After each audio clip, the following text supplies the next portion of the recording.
Do you know the difference in your home's assessed value and its actual market value? Well, the assessed value is actually what the county or state qualifies your home as being worth. Now, this could be a double-edged sword. If you don't like the price of the home according to the county's website, you think it's a little low, the good news on that is that that's the number you are paying taxes based off of. So if you call and complain and say that your house isn't worth enough, you might luck out and get to pay more taxes if they increase the assessed value. However, the number that your home might actually be worth to a potential buyer, or what it could be worth according to other comps in the area, could very well be much higher.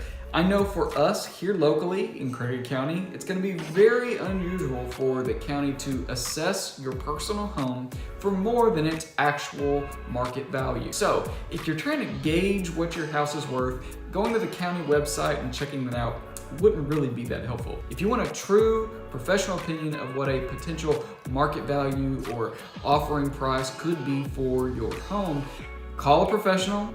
I would love to help. Look at the comps in the area, look at the market conditions, and help you get a very good idea of what your home could actually be worth to that buyer that's out there ready to find a home like yours.